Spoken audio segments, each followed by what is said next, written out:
बालोटिया जी, बहुत स्वागत है आपका। आप बताइए कि आप लोग इतनी अर्जेंसी में क्यों हैं? आपको क्यों लगता है कि बहुत जल्द से जल्द ये एमईपी कम कर देनी चाहिए? नमस्कार मृत्युंजय जी।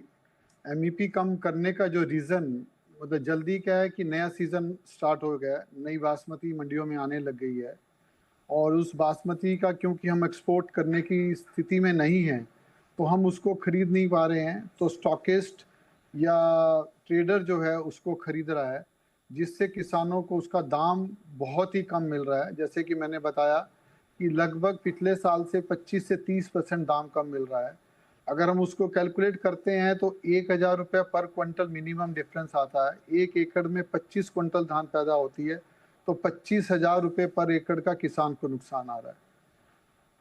तो इसलिए अगर ये नहीं हुआ और अभी टाइमली इसको डिसाइड नहीं किया गया, तो किसान के नुकसान के साथ साथ इंडस्ट्री इसको ले नहीं पाएगी, नए ऑर्डर हम ले नहीं पाएंगे, तो जो प्रोडक्शंस कैपेसिटीज़ इंडिया में एक्सपोर्टर्स ने एक्सपोर्ट के लिए लगाई है, तो उसका यूटिलाइजेशन नहीं हो पाएगा।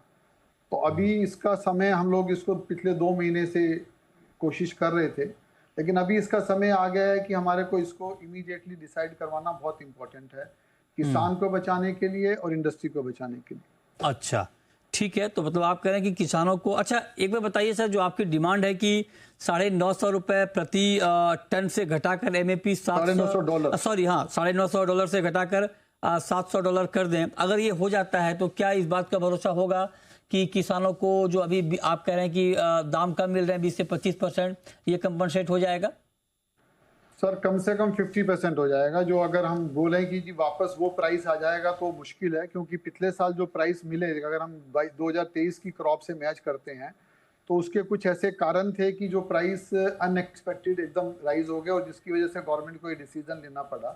उसमें बेसिक मेजर रीजन था कि इजराइल का वॉर उसी समय स्टार्ट हुआ था, तो इजराइल के वॉर में पूरे वर्ल्ड में एक अनसर्टनिटी बन गई थी कि जी पता नहीं क्या होगा, कैसे होगा। तो डिमांड, ओवरसीज फूड सेफ्टी को देखते हुए इंपोर्टर्स ने अपना डिमांड फेंक दिया।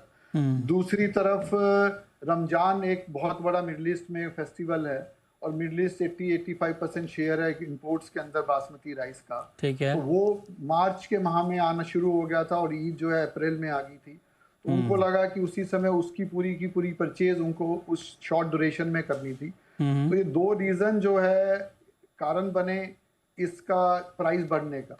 तो मैं ये तो नहीं कह पाऊंगा कि वो सेम प्राइस लास्ट ईयर जितना किसानों को मिल पाएगा, राइट सर, लेकिन बेहतर मिल पाएगा। अच्छा, एक आखिरी सवाल सर, अगर ये हो जाता है, एमएपी कम हो जाती है, तो क्या कंज्यूमर के लिए प्राइस पर कोई इम्पैक्ट आएगा? बासमती चावल के दाम तो नहीं बढ़ जाएंगे? नहीं मृत्युंजय जी, कोई इतना बड़ा इम्पैक्ट इंडियन कंज्यूमर के लिए नहीं आएगा। और जो इंडियन बासमती राइस का कोई कंज्यूमर है, वो कुछ ऐसा भी नहीं है कि कोई बीपीएल के बिलो वाला कोई कंज्यूमर है।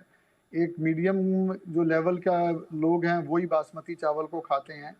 तो उस प्राइसेस के ऊपर, मतलब आज अगर मान लीजिए प्राइस 25% धान का कम है, तो उसके अपेक्षा चावल का भी कम है, तो कुछ कंपनसेट होगा, लेकिन ऐसा कुछ डिफरेंस ऐसा नज़र नहीं आएगा जो 2023 में नज़र आया।